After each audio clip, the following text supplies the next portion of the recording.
찬송과 존귀와 영광을 받으시기에 합당하신 하나님 아버지, 지난 한 주간도 저희들 주님의 날개 아래 보호하셨다가 오늘 거룩하고 복된 날 주님 앞에 나와 경배드리게 하여 주시오니 참으로 감사드리옵나이다.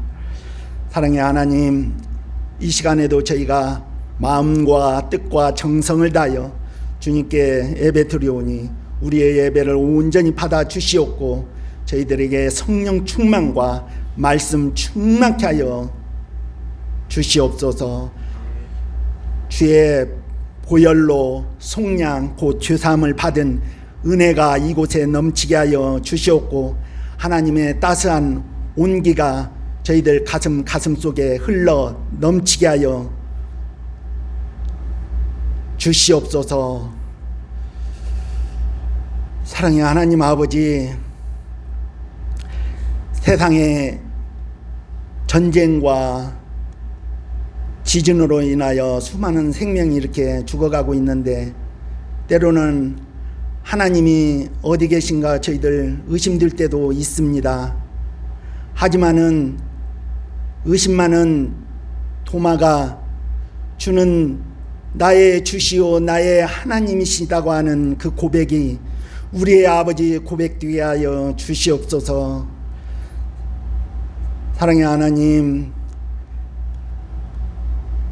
의심하는 자는 바람에 밀려 요동치는 저 물결과 같이 아버지 서로 표류하고 흔들리지만은 하나님, 우리의 믿음의 닻을 주님 품 안에 품어주시사 어떠한 상황 가운데서도 하나님 저희가 표류하지 않게 하여 주시옵고 요동치지 않도록 주님 붙들어 주시옵소서. 사랑의 하나님 아버지, 12해를 혈류증으로 앓는 여인이 하나님의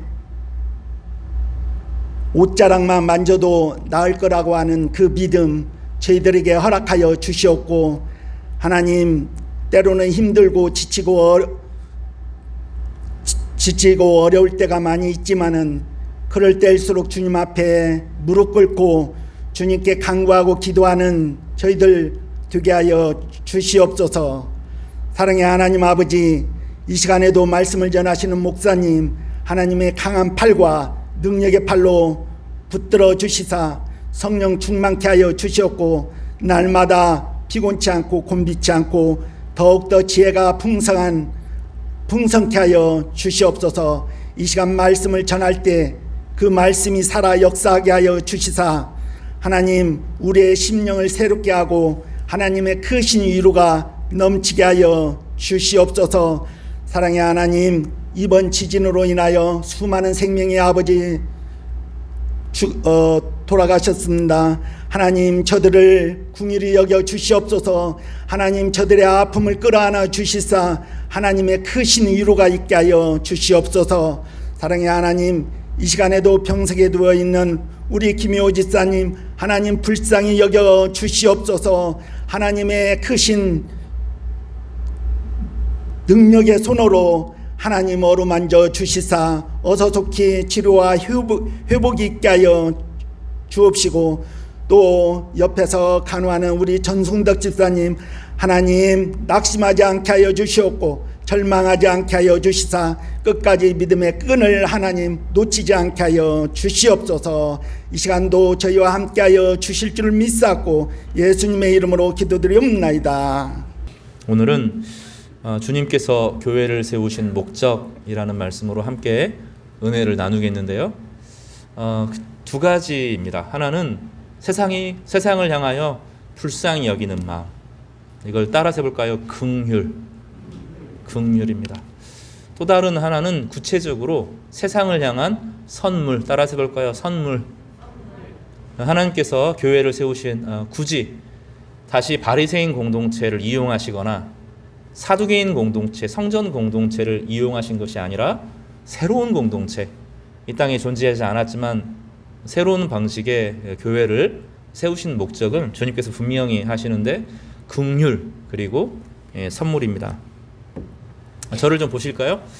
저를 한번 얼굴 좀 보십시다. 낯설어 하지 마시고 얼굴을 보면서 이야기를 하겠습니다. 하나님이 이 세상에 주신 선물을 이 세상을 창조하신 목적, 하나님의 백성들을 구원하신 목적을 이제 헤르만 바빙크라고 하는 유명한 네덜란드의 신학자는 일반 은총과 특별 은총으로 구분했습니다. 일반 은총이라고 하는 것은 자연, 예술, 문화, 법 이런 게 다 일반 은총이죠. 이해가 되시죠? 일반 은총은 이런 겁니다. 특별 은총은 구속의 은총을 특별 은총이라고 부릅니다. 서구의 독일이나 유럽이나 이런데 나중에 혹시 가시게 되면 집들이 되게 예뻐요. 건물도 되게 멋있습니다. 특히 교회 건물은 너무너무 화려하고 아름답고 왠지 그 안에 있으면 하나님이 막 내 안에 임하는 것 같은 그런 은혜를 누리기도 합니다. 그리고 그 건축물들이 일반 건물의 그 양식으로 발전을 하는 거죠. 하나님이 아름다우심을 어떻게 표현할까? 하나님이 얼마나 좋으신 분을 우리가 어떻게 고백할까? 그 마음을 담아서 건물을 지어요. 성당을 짓습니다. 교회당을 지어요. 그리고 나면 그 교회당의 건축물의 방식을 가지고 세상에 예쁜 집들이 지어져요. 안전하고 튼튼하고 따뜻한 집들이 지어집니다. 하나님의 아름다움과 구원의 은혜를 어떻게 그림으로 표현할까? 그래서 멋진 작품들이 만들어져요. 그러면 그 그림들을 가지고 이제 그 그림의 기법들을 가지고 다시 예술이 발전하고 회화가 발전합니다. 지금 여러분들이 듣고 보고 듣는 모든 음악들 있죠? BTS 음악도 그렇고 그 블랙핑크 청소년들이 좋아하는 그런 음악들도 사실은 다 교회에서 나오죠. 왜냐하면 하나님의 구원과 하나님의 아름다움을 어떻게 내가 표현할까? 이 간절한 마음을 담아서 하나님께 예배하기 위해서 만들어졌던 음악들이 이제 다음 세대에게 새로운 방식으로 펼쳐집니다. 사실은 과학도 그렇게 발전했고 의학도 그렇게 발전했습니다. 하나님이 인간을 이렇게 아름답게 만들었다면 인간의 모습들을 어떻게 표현할까? 인간을 잘 관찰하고 그 모습이 어떻게 하는 것인가를 잘 연구한 것이 의학으로 발달합니다.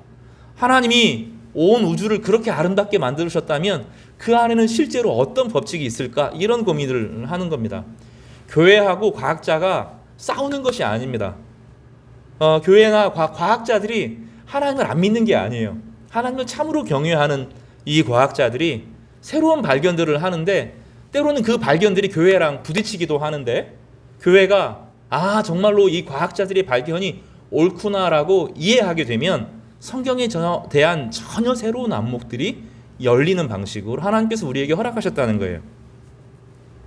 지금 하나님께서 병을 고칠 때 많은 경우 이렇게 일반 은총 가운데 치료의 영을 허락하여 주셔서 의사들이 그 오랜 과학적인 발견을 통해서 의학의 발견들을 통해서 사람들을 돕는 것입니다. 이것은 하나님께서 세상을 향해서 선물하시는 거예요. 또 과학도 미술도 예술도 법도 다 하나님이 이 땅에 주신 선물입니다. 그래서 그리스도인들은 직업을 고를 때 적극적으로 골라야 돼요. 나의 모든 삶을 통하여 하나님의 아름다운 선물을 잘 발견하고 세상에 나눠주는 사람이 돼야 되겠다. 이런 마음으로 직업을 선택하시기를 바랍니다. 자녀들을 그렇게 양육하시기를 바라요. 예전에는 과학자들은 신앙이 없는 것처럼 진화를 조금만 더 진화에 대한 이야기를 지나치게 하면 정말 하나님이 없는 것처럼 이야기하는데 그렇지 않습니다. 생화학자들, 이 과학을 연구하는 많은 사람들이 신실한 하나님의 백성입니다. 그러나 이런 선물만 가지고 하나님께서 이 땅에 선물을 주시는 것이 아니라 그 무엇보다도 예수 그리스도 자신의 아들을 이 땅에 보내시면서 세상의 모든 죄를 떠안으시게 하시고 그 예수 안에서 하나님의 사랑과 선물을 보내어 주셔서 하나님을 직접 경험하도록, 이 세상의 모든 일반 은총들은 간접적인 경험이라면 예수 그리스도와 안에 있는 성령의 은혜, 말씀을 깨달아지는 은혜, 그 안에 하나님의 사랑을 누리는 은혜, 또 성도들의 은혜를 함께 누리는 방식은 하나님의 사랑이 직접적으로 닿도록. 그래서 기도할 때 우리 가운데 경험하는 것은 간접적인 사랑이 아니라 하나님의 뜨거운 사랑이에요. 예배 드리고 말씀 듣고 찬양하는 가운데 우리는 성령께서 우리 안에 역사하시는데 이것을 직접 경험하고 부딪히는 것입니다. 그러면 하나님의 사랑이 우리 가운데 장애가 많아요. 장애. 하나님의 사랑이 예배를 드리고 기도를 하고 말씀을 보아도 우리가 욕망으로 꽉 사로잡혀 있고 세상에 주는 가치관으로 완전히 사로잡혀 있어서 하나님의 사랑이 우리 가운데 회복이 안 되는 겁니다. 특별히 죄의 문제가 하나님의 사랑이 우리 가운데 흘러 들어오지 못하도록 우리를 가로막는 거죠. 이 영성이라고 하는 것은 그거를 감지하는 겁니다. 성도 여러분, 이 시간 예배를 통해서 영성이 회복되기를 바랍니다. 영성은 다른 게 아니라 하나님의 사랑을 감지하는 능력이에요. 하나님이 진짜로 나를 사랑하시는데 간접적으로 세상의 문화와 예술과 자연과 법과 국가와 이 모든 시스템과 이 모든 것을 통해서 나를 사랑하시고 보호하시는구나 하는 것을 간접적으로 누리게 하시게 하는 것 가운데 하나님의 사랑을 느끼는, 또 말씀과 기도와 찬양 가운데 하나님의 사랑이 내 안에 막 부어지는 경험을 통해서 야, 하나님이 나와 함께 하시구나, 나를 사랑하시는구나 하는 것을 절감하는 것입니다. 근데 지금 우리는 세상은 세상 것이라고 자꾸 착각을 해요. 문화나 예술이나 이런 것은 하나님 밖에 있는 것으로 자꾸 몰아내려고 하고 우리 세계 속으로 숨으려고 한다든지, 아니면 반대로 우리 안에 나만 사랑하시는 하나님은 나만 사랑하시는 것이 아니라 우리를 사랑하시는데 사랑을 축소시켜서 자꾸만 나의 하나님으로, 그리고 이기적인 하나님의 상을 자꾸 만들어내는 것입니다. 그럴 때 하나님은 고난을 통해서, 어려움을 통해서 그것을 흔들어 대시고 정말로 하나님께서 우리를 온전한 사랑 가운데 사랑하시는 사랑이 무엇인지를 알게 하는 것입니다. 오늘 이 말씀은 그 하나님이 우리를 향해서 주신 가장 아름다운 선물, 이 교회의 시작점에 대해서 이야기를 하는데, 그 핵심에서는 하나님이 주시는 선물을, 이 선물이고 이 교회라는 것이 하나님이 우리를 얼마나 불쌍히 여기시고 우리가 삶의 현장과 환경에서 어떻게 일어나고 회복되기를 원하시는지 이 본문을 통해서 우리 가운데 보여주십니다. 오늘 말씀을 통해서 빛과 진리, 하나님께서 교회에 우리가 일어나라, 빛을 발하라 그랬는데 도대체 어떻게 해야 일어나고 어떤 모습으로 회복될 수 있는지를 말씀을 통해서 함께 깨달을 수 있는 귀한 시간이 되기를 주님의 이름으로 축복합니다. 오늘 본문은 9장에서부터 시작되는데요. 사실은 대단히 긴 이야기입니다. 이제 5장, 6장, 7장에서 모세를 능가하는, 모세는 하나님의 종으로 이 땅에 오셨다면 하나님의 아들로 이 땅에 오신 예수 그리스도께서 하나님의 법을 이 땅에 선포하십니다. 그리고 그 법을 말로만 선포하신 것이 아니라 말과 삶으로 함께 선포하셔서 약한 것들을 치료하시고 고치시는 내용이 나와요. 우리가 함께 읽어볼 본문이 어디냐면 36절입니다. 9장 36절을 같이 읽어보겠습니다. 같이 시작. 무리를 보시고 불쌍히 여기시니 이는 그들이 목자 없는 양과 같이 고생하며 기진함이라. 주님께서는 그 당시의 공동체를 보면서 불쌍히 여기셨어요. 그 배경이 어디에 나오냐면 9장 18절에서부터 25절까지입니다. 9장 18절에서부터 26절을 기억할 때는 이것도 한번 따라서 할까요? 12. 다시 크게 12. 12입니다. 12. 18절에 보면 예수께서 이 말씀을 하실 때 한 관리가 와서 절하며 내 딸이 방금 죽었사오나 오셔서 그 몸에 손을 얹어 주소서, 그러면 살아나겠나이다. 이 관리는 유대인이 아니고 이방인입니다. 한 이방인은 아마 헬라 사람 혹은 로마 사람일 텐데 한 관리가 예수님의 말씀을 들었어요. 예수님의 말씀을 들었는데 믿음이 있었어요. 믿음. 예수님께서 나를 고치시겠다, 예수님께서 개입하시면 죽은 것도 살아나겠다라고 하는 간절한 믿음이 있었습니다. 그래서 자기 딸이 죽었는데 달려와요.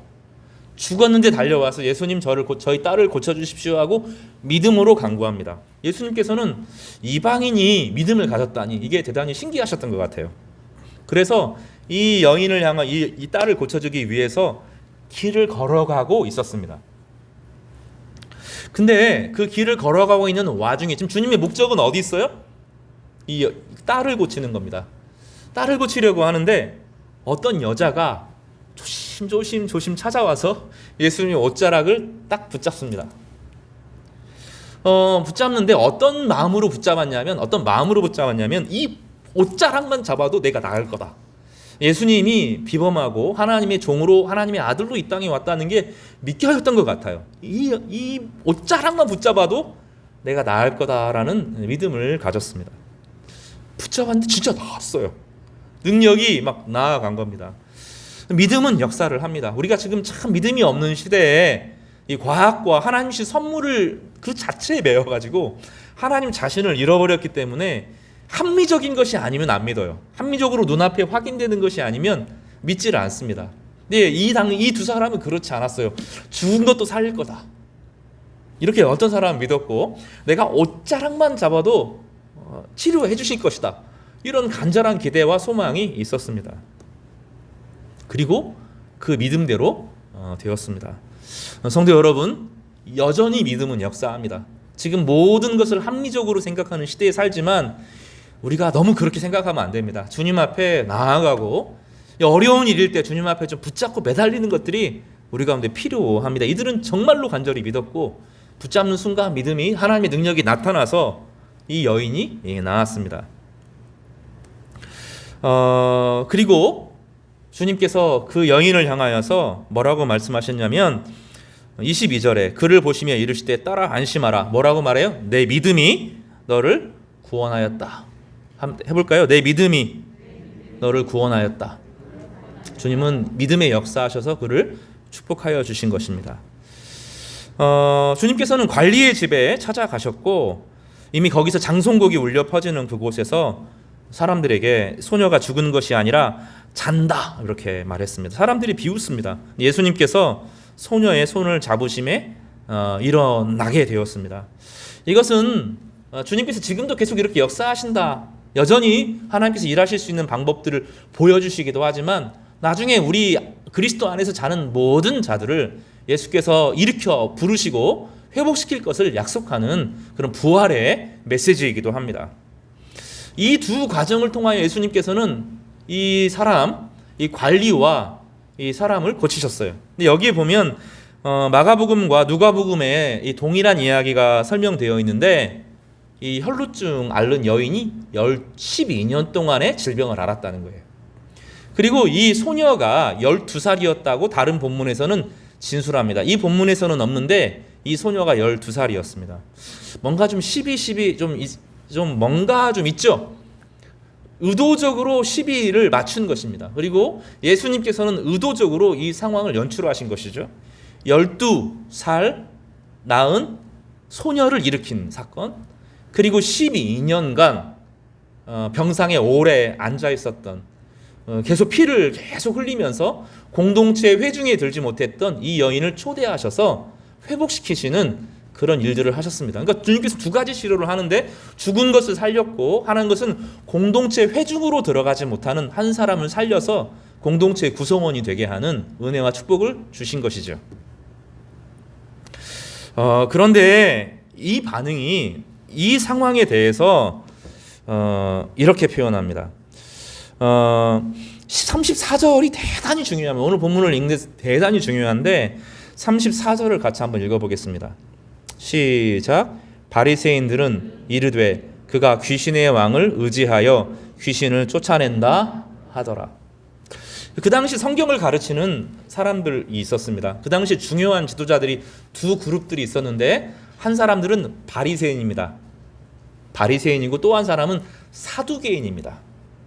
특별히 이스라엘이 유다가 바벨론에 의해서 멸망하고 성전이 없어졌을 때 바리새파가 생겨났는데 우리가 망한 것은 말씀을 지키지 않아서다.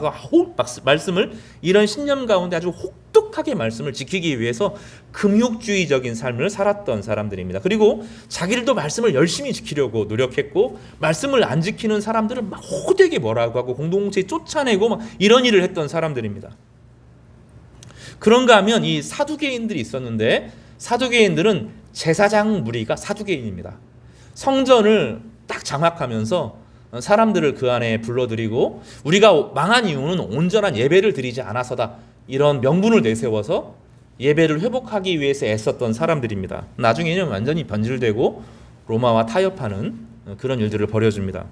근데 이 사람들 사실 바리새인들만 그런 것이 아니라 사두개인만 그런 것이 아니라 이 당시 많은 지도자들이 예수님께서 사람을 치료하시는 상황을 보면서 어떤 반응을 보이셨어요? 어떤 반응을 보였어요? 예수님을 비난했습니다. 어떻게 비난했습니까? 귀신의 왕이다. 나중에 이제 이것을 바알세불이라고 부르는데 귀신의 왕이다 이렇게 했습니다. 이게 왜 이렇게 중요하냐면 지금 어떤 일이 일어난 거예요.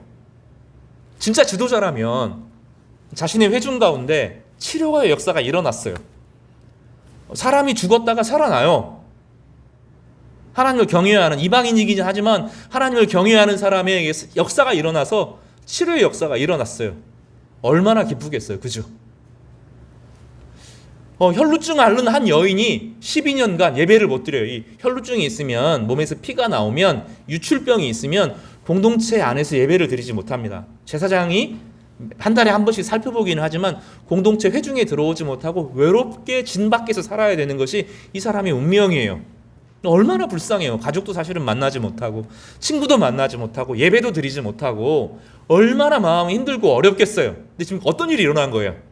그 사람이 치료가 됐단 말이죠. 그러면 진짜 지도자라고 하면 어떤 마음을 가져야 돼요? 잔치를 벌여야 되지 않을까요? 저희 교회 성도님들이 아픈 분들이 계셔요. 예수병원에 누가 있어요. 그냥 어떤 목사님이 가가지고 안수를 했는데 병이 나았다. 그럼 저는 어떨 것 같아요? 제 마음이 어떨 것 같아요?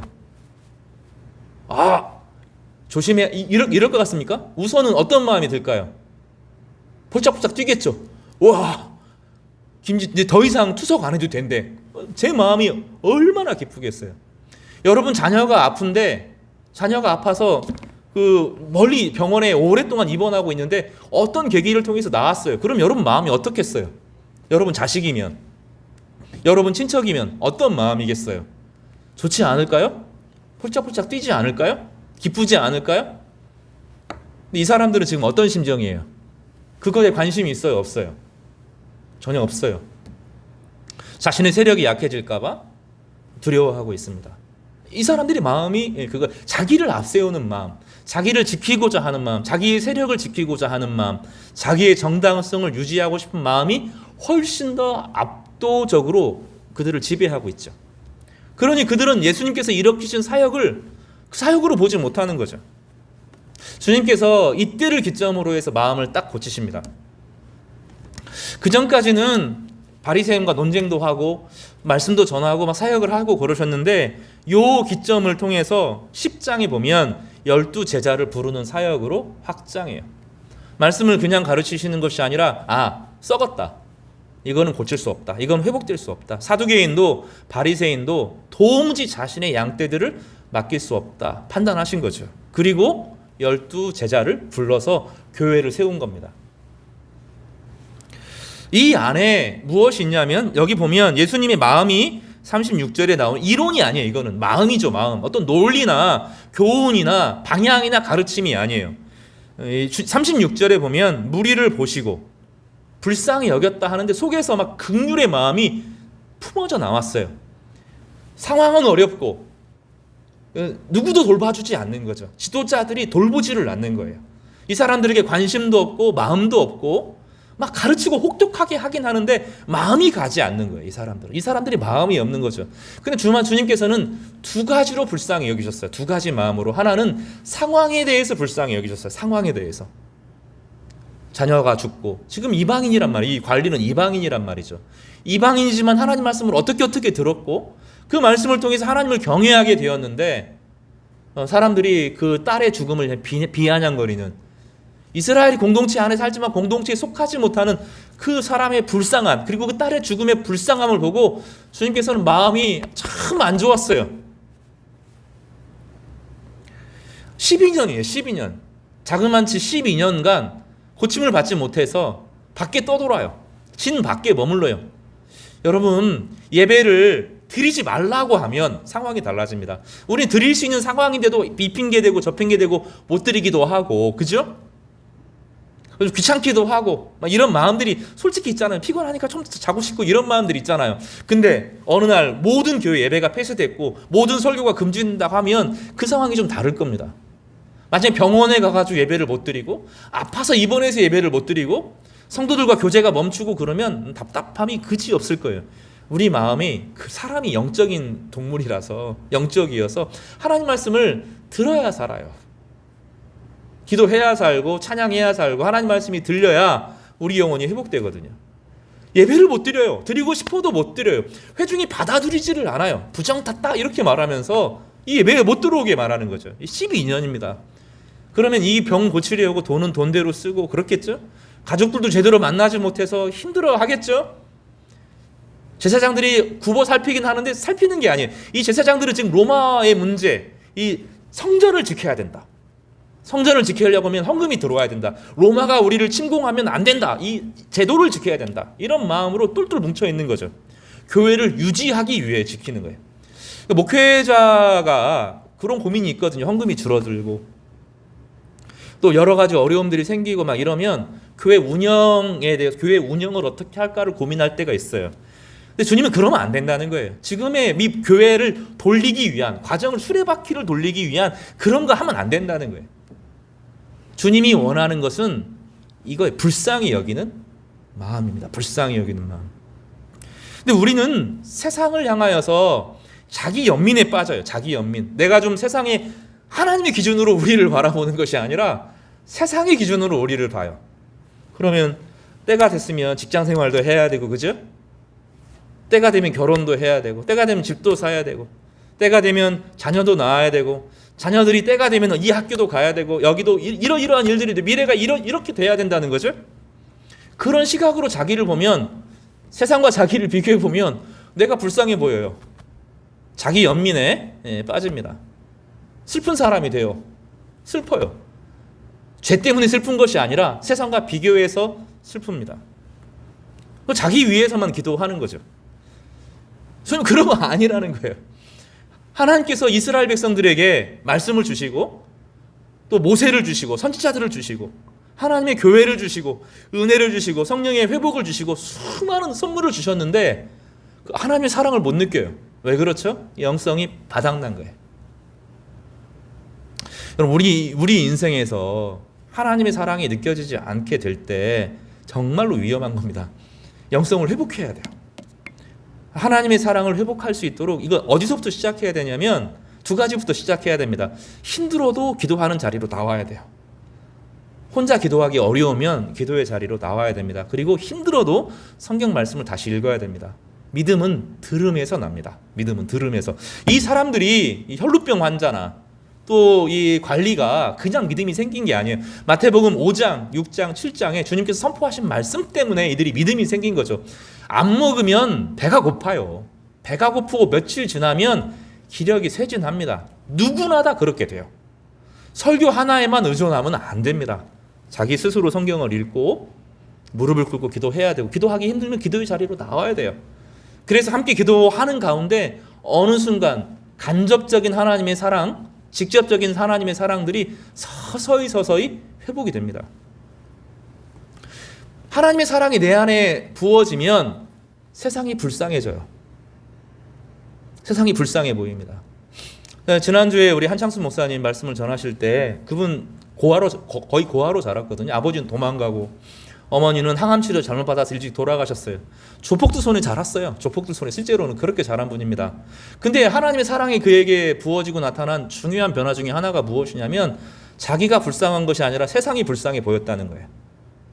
자기는 하나님의 사랑을 아는데 난 눈에 보이는 아버지는 없고 눈에 보이는 어머니는 없어도 나에게는 아버지가 되시는 하나님이 계신데 내 인생을 책임지시는 분이 계시고 그분이 내 인생을 지키실 것인데 그분이 내 모든 죄악들을 가져가실 건데 이런 마음이 있어서 늘 고아처럼 아니고 재벌집 진짜 막내 아들처럼 자랐다는 거예요. 그분 대하면서 그분이 한 번도 외롭다는 얘기 들어본 적 없거든요. 사실 하나님 백성에게 있는 중요한 특징 중에 하나가 그겁니다. 하나님의 사랑이 부어지면 괜찮아져요. 돈이 없어도 자녀의 문제가 해결이 되어지지 않아도 병이 있어도 괜찮아져요. 내 인생 전체를 지키시는 아버지가 계시고 나의 죄를 위해서 죽으신 아버지의 아들이 계시고 그 아들 안에서 우리에게 다시 늘 마음을 새롭게 하시는 성령님이 계시고 나를 위해서 기도해 주는 성도들이 있고 가면 기도할 예배 공간이 있고 찬양이 있고 하나님 말씀이 있어서 그 말씀 안으로 들어갈 수 있고, 이것들이 어느 순간 감사함으로 다가오는 것입니다. 그리고 나면 세상이 불쌍히 보여요. 세상이 불쌍히 보입니다. 여러분, 한 주간 지내면서 여러분 그렇게 안 살잖아요. 우리가 그렇게 안 살지 않아요? 나는 너무 슬픈 사람이고. 왜 슬퍼요? 이게 없어서 슬프죠. 직장 문제가 해결이 안 돼서 슬프죠. 남자친구 문제가 해결이 안 돼서 슬프죠. 부모님과 싸워서 슬프죠. 내 미래의 비전이 아직 선명히 보이지 않아서 슬프죠. 내 자녀가 학교 문제가 잘 안 돼서 슬프죠. 우리는 내 문제가 세상에서 너무 커 보이고 자기 연민에 계속 빠져들어갑니다. 그런 거 아니에요. 신앙생활은 하나님이 내게 좋으신 분이라는 걸 압니다. 그리고 나서 우리를 바꾸시고 이끄시는 하나님의 섭리 가운데 우리의 인생을 세우는 지혜를 배우게 되죠. 35절에 그 바리새인들을 보면서 사실은 에스겔서와 스가랴서에 그 메시지가 나와요. 거짓 목자들을 패하고 하나님께서 직접 목자들, 양떼들을 이끌겠다. 그 메시지가 나오는데 그 말씀을 오늘 성취하시는 것입니다. 그래서 예수께서 모든 도시와 마을에 두루 다니사 그들의 회당에서 가르치시며 천국 복음을 전파하시며 모든 병과 모든 약한 것을 고치셨습니다. 그리고 무리를 보시고 불쌍히 여기셨어요. 이는 그들이 목자 없는 양과 같이 고생하며 기신한 것입니다. 여러분, 신천지 사람 보면 불쌍하지 않아요? 거짓 목자에게 막 흔들려가지고 인생 전체를 모든 걸 헌신하는데 하나님 나라에 이르지 못하는 그 사람들은 막 가슴이 미어지지 않습니까? 에르도안의 튀르키예 보면 막 불쌍하지 않아요? 원래 그런 나라가 아니었어요. 원래는 세속적인 이슬람이어서 종교의 자유가 있었던 나라입니다. 서서 이 에르도안이라고 하는 대통령이 들어서면서 이집트에 아주 과격한 그 이슬람 학교가 있어요. 거기에서 배우면서 사명감을 가지고 튀르키예를 이 세속화된 이슬람이 아니라 강성 이슬람 국가로 만들겠다라는 사명을 가지고 거짓말을 통해서 전술과 전략을 통해서 대통령이 되고, 대통령이 된 이후에 당근과 채찍을 쓰면서 이슬람을 옹호하는 사람들에게 엄청나게 세금을 지원하고 반대하는 사람들에게 엄청나게 세금을 부과하는 방식으로 그렇게 나라를 만들어 오다가 국가 부도까지 난 상황이잖아요. 거기에 이런 문제가 생기죠. 얼마나 불쌍해요. 시리아 사람들은 얼마나 불쌍합니까? 예전에 이제 시리아의 봄 그래가지고 시리아의 민주화 운동이 막 일어나서 막 좋은 일이 일어날 것처럼 막 들떴어요. 근데 그거를 대통령이 뒤집어서 자기에게 반역한다 이렇게 생각을 해가지고 사람들을 동원해서 여러 사람들 막 학살을 했단 말이죠. 그 학살에서 막 그 전쟁에서 힘드니까 러시아 사람들을 데려와가지고 또 학살을 했죠. 그리고 막 힘을 이렇게 꽉 쥐고 있는데 이 해안가에 있는 곳에 창고가 불타면서 곡식 창고 전체가 확 타서 진짜 먹을 게 하나도 없어진 거죠. 근데 거기에 식량이 들어와야 되는데 우크라이나 러시아가 전쟁이 나가지고 거기서 나오는 식량이 하나도 들어오지 못하는 거예요. 진짜로 굶어 죽거든요, 그 사람들. 근데 거기에 이번에 지진이 나가지고 사람이 수천 명, 수만 명이 그 지역에서 죽는 겁니다. 근데 우리가 지난번에 설교한 것처럼 시리아 안디옥 교회가 있었던 그 지역하고 비시리아 안디옥이 있었던 바로 그 지역, 사도 바울이 목회하고 설교했던 바로 그 지역이거든요. 그래서 가슴이 아픈 거예요. 그 양쪽 사이를 두고 중심에 지진이 나서 수많은 사람들이 죽는 거 보면서 야, 이슬람 있다가 저렇게 이런 말이 어떻게 나와요? 얼마나 불쌍한 사람들입니까? 북한 사람들 불쌍하지 않아요? 또 그뿐만 아니라 세상에서 돈에 막 휘청휘청하면서 돈 앞에 꼼짝 못하고 자신의 인생을 망가뜨리는 그런 사람 보면서 막 불쌍하지 않습니까? 그러니까 교회를 다닌다고 하는 것은 세상을 향하여서 불쌍히 여기는 마음을 갖는 거예요. 얼마나 목자 없는 양 앞에 목자 없는 양 같고 가짜 목자들에게 돈에 권력에 이데올로기에 정권에 거짓 종교에 휩싸인 그 사람들을 보면서 저 사람들 어떻게 해야 되나 이런 마음들이 드는 거죠. 성도 여러분, 오늘 말씀을 통해서 이 주님이 불쌍히 여기는 마음이 회복되기를 주님의 이름으로 축복합니다. 이 불쌍히 여긴다, 긍휼이라고 하는 단어는 제가 여러 번 말씀드렸던 것처럼 창자가 끊어지는 고통을 말합니다. 언제 이런 고통을 하냐면 자기 자녀가 죽었을 때 가슴이 찢어지는 그 고통들이 있잖아요. 그거를 긍휼이라고 써요. 긍휼. 그 성경에서는 불쌍히 여겼다 이렇게 하는 거죠. 주님께서 이 시대를 향하여서 갖는 마음은 불쌍히 여기는 마음이에요. 불쌍히 여기는 우리가 불쌍하지 않아요. 자꾸 반복해서 말하는데 내가 불쌍한 것처럼 느끼잖아요. 아이고야. 세상과 비교하면서 남들 잘 사는 것을 재벌집에 비교하고 잘 사는 사람, 겉으로 막 잘 사는 사람들 보면서 아이고야 하면서 내 가슴을 치잖아요. 사실은 우리는 하나님의 자녀로 그 하나님의 사랑을 경험한 사람들이잖아요.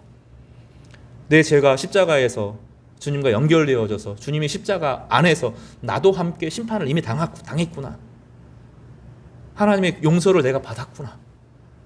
그 믿음 가운데 내 안에 성령이 계시는구나. 주님께서 내 기도를 들으시고 계시는구나. 나를 통해서 하나님께서 선하고 아름다운 일을 이끌어 가시겠구나. 이런 비대와 기전과 소망들을 경험했잖아요. 성도들이 많지는 않지만 성도들이 서로를 위해서 눈빛이 다르잖아요. 지금 저에게 요즘에 일어나는 변화가 바로 그런 건데 눈빛이 얼마나 따뜻해졌어요. 교회 성도들이 나를 향하여서 보는데 가식으로 보는 것이 아니라 뭐 일 시키려고 보는 것이 아니라 어떤 다른 것 때문에 기대하는 것이 아니라 그 사람이 좋아서 보잖아요. 그렇지 않아요? 있는 그대로 사랑하고 있는 그대로 섬기기를 바라고 그 사람이 옆에 행복해지기를 바라는 마음으로 기도하잖아요. 새벽마다 그렇게 기도하는 성도님들이 계시죠. 새벽에 오시진 못하지만 집에서 우리 성도들 한 사람 한 사람이 하나님의 백성으로 온전히 회복되기를 간절히 하는 마음으로 기도하는 우리 복된 성도님들이 우리 있잖아요.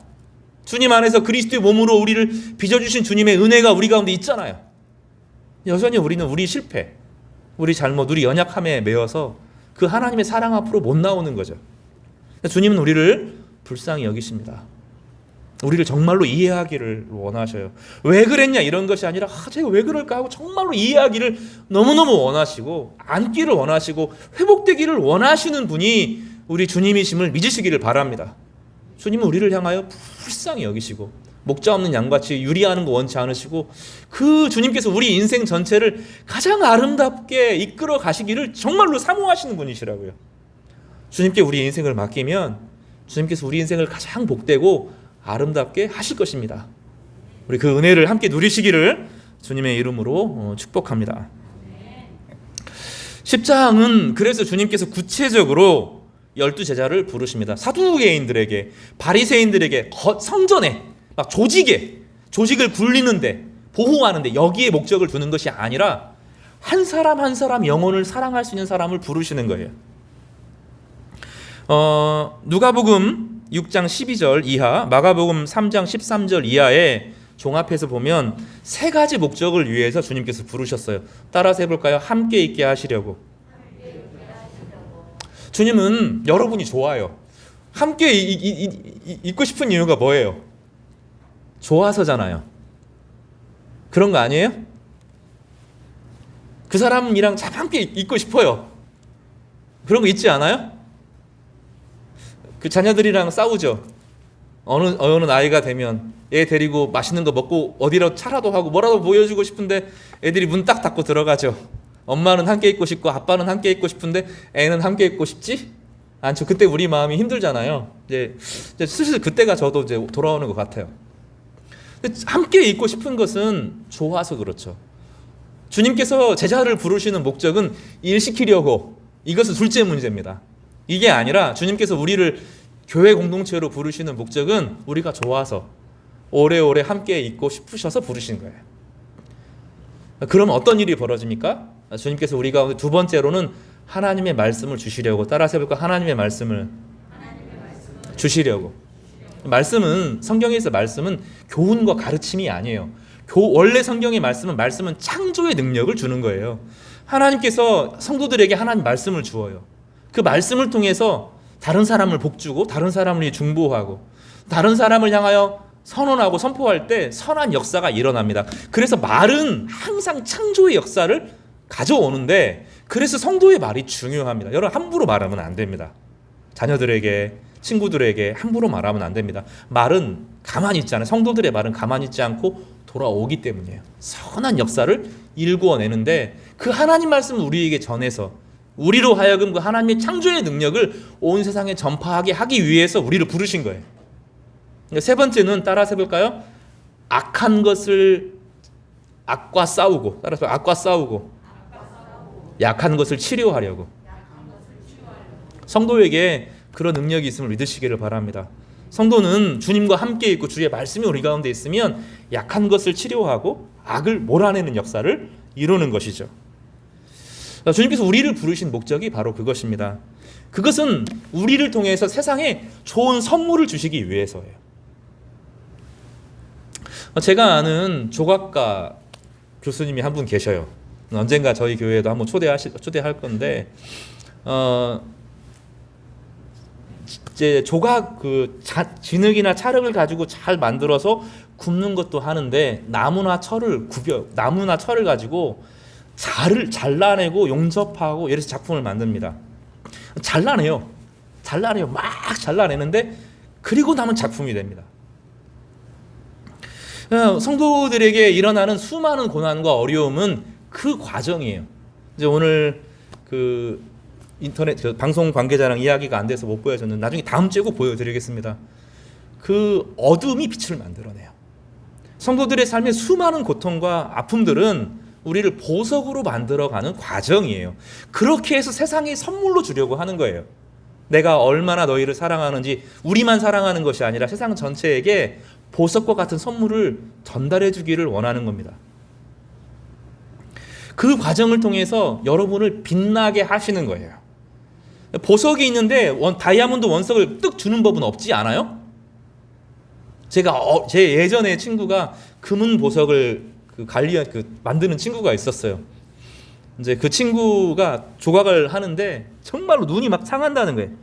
눈이 빨개진다는 거예요. 그 하나하나 큐빅 받고 다이아 받고 금 녹이고 막 잘라내고 이거 하는 동안에 너무 힘들다는 거예요.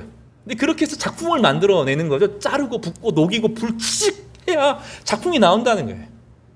우리는 지금 그 과정을 겪는 겁니다. 그 과정을 겪어서 하나님이 잘라내기도 하고 막 찌르기도 하고 아프기도 하고 불에 넣기도 하고 물에 푸지직 넣기도 하고 그 과정을 계속 겪는 거죠.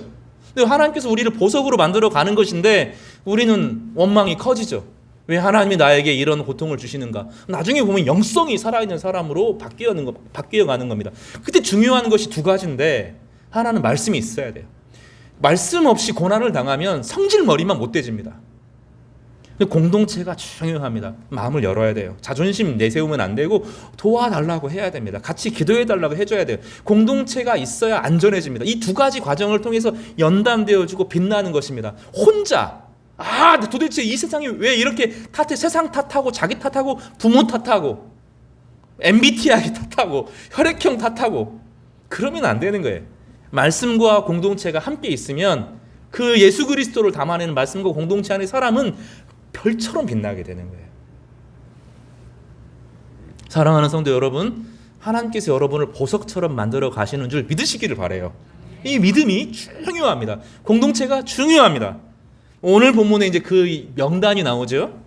이 명단 중에서 제대로 된 사람이 한 명도 없어요. 이게 중요합니다. 우리가 어떤 일을 부르실 때 완성된 사람을 부르지 않습니다. 하나님께서는 이끌어 가셔서 아름답게 하시도록 부르시는 것이지 여러분 한 사람 한 사람을 다 완성되어 쓰는 게 아니에요. 과정을 통해서 주님과 함께 연단되어 가면서 주님을 배우면서 쓰임받고 사용되고 보석처럼 변해가는 것이지, 이 베드로, 안드레, 야고보, 요한, 빌립, 바돌로메, 도마, 세리, 마태 이런 사람들 된 사람이 없어요. 완성된 사람이 한 명도 없습니다. 제대로 된 사람이 하나도 없어요. 여기 다데오, 그 가나나니 이런 사람들은 혁명주의자거든요. 로마를 때려잡아야 세상에 평화가 온다, 막 이런 사람들입니다. 이 사도 요한, 이 사람은 바리새인들뿐만 아니라 사두개인들과 되게 가까운 대단히 정치적인 인물입니다. 사도 베드로는 성격이 급해가지고 막 욱욱 하는 사람이에요.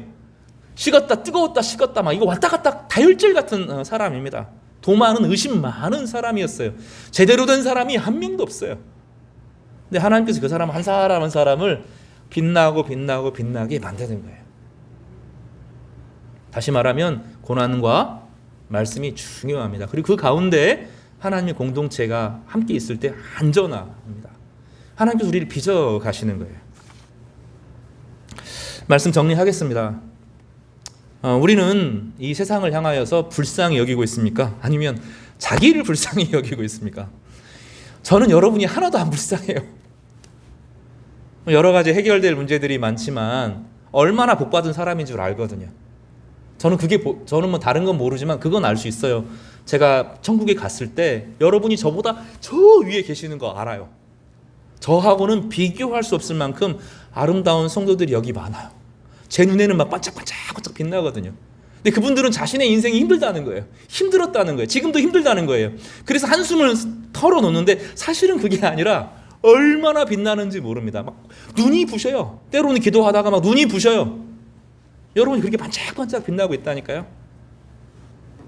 우리를 불쌍히 여기시는 주님께서 우리와 함께 하시고 우리 모두를 아름답게 빚어가시기를 주님의 이름으로 축복합니다.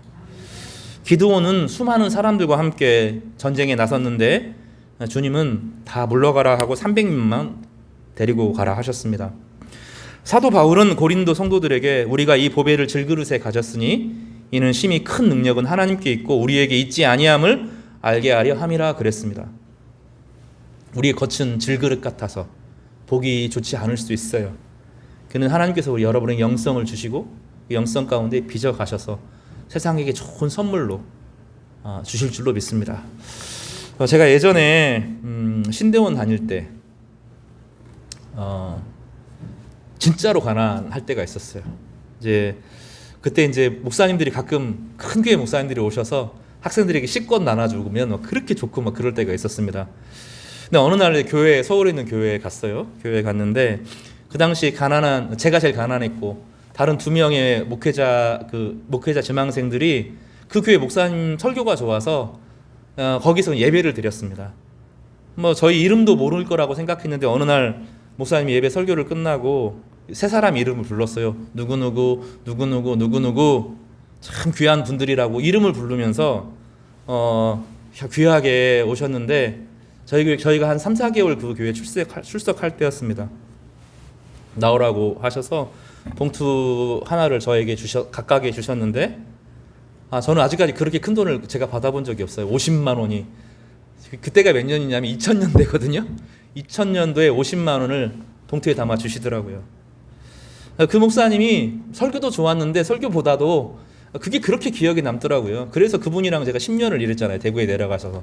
제 아내도 거기서 만났는데 그 선물을 제가 받은 거죠. 잊혀지지가 않아요. 남들은 뭐라고 비난해도 저는 그 50만 원을 죽어도 못 잊습니다. 그 목사님을 제가 욕할 수가 없어요. 비난할 수가 없어요.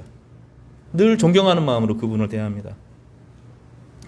제가 얼마 전에 학위를 마치고 저를 지도해 줬던 어떤 다른 나이 많은 그 교수님이 잠깐 대화를 하는데 만년필을 한 자루 주고 싶었는데 지금 구할 수가 없어서 연필 한 자루를 저에게 선물로 주셨어요. 깎기가 있는 연필 한 자루. 못 씁니다. 그거 덜덜 떨려서 너무 소중해서 못 씁니다. 영국에 잠깐 머물렀을 한 2년 있을 때 막 힘들었어요. 정서적으로 힘들고 미래가 불투명하고 막 그랬습니다. 근데 한 목사님 가정 나이 좀 돌아가셨는데 그분이 자기 딸의 자녀가 쓰고 있었던 잔뜩 장난감들을 모아가지고 저희 집에 오셨어요. 장난감하고 탁자 이런 거 갖고 중고로 가져오셨어요. 그리고 어떤 공원에 데리고 가셔서 저희 아이랑 연을 날렸습니다. 아이가 되게 행복했어요. 잊혀지지 않습니다. 그 순간들에 이분들이 참 나를 사랑하는구나 이런 생각들을 했어요. 그 순간들이 저희 인생의 되게 위기의 순간, 어려운 순간에 그분들의 선물이 저의 마음에 하나님이 이런 분이다 하는 것을 가르쳐 주었어요. 어떤 말로도 어떤 논리로도 이런 게 아니라 그분들은 저를 마음을 열었고 마음을 내어주었어요. 마음 한켠을 내어주었고 시간을 내어주었고 정성을 내어주었습니다. 주님은 오늘 본문에서 마음을 주셨어요. 마음. 세상을 향한 마음이 이러한 것이다. 하나님이 세상을 얼마나 불쌍히 여기시는지 요한복음에서는 하나님이 세상을 이처럼 사랑하사라고 말하는데 사복음서의 이 사람들은 막 교리를 쓰거나 논리적인 사람이 아니에요. 자기가 경험한 예수님은 하나님은 사랑이다 이렇게. 그분은 내가 만난 하나님은 사랑이었다 이렇게 말하는 거예요. 교회는 다른 거 없어요. 나중에 논리도 배우고 교리도 배우겠지만 그 무엇보다도 하나님은 사랑이다 하는 것을 느끼는 곳이 교회고 하나님이 그 모든 과정을 통해서 우리에게 선물을 주셨다 하는 것을 깨닫게 하는 것이 교회입니다. 우리는 부족합니다. 완전한 사람들이 아닙니다. 우리는 약한 것들이 많아요. 우리가 딱 하나 알면 됩니다. 하나님이 예수 안에서 우리를 얼마나 사랑하시는지, 우리를 향한 어떤 계획을 가지고 있는지, 어떻게 보석으로 만들어 가실 것인지 기대하시기를 바랍니다. 그러면 오늘 혈루증에 있었던 여인이 치료함 받은 것처럼, 또 한 관리가 자기의 딸을 믿음으로 얻었던 것처럼 우리 인생을 복되게 하시는 하나님의 사랑과 위로를 누리게 될 것입니다. 하나님의 긍휼과 사랑이 넘쳐나기를 주님의 이름으로 축복합니다.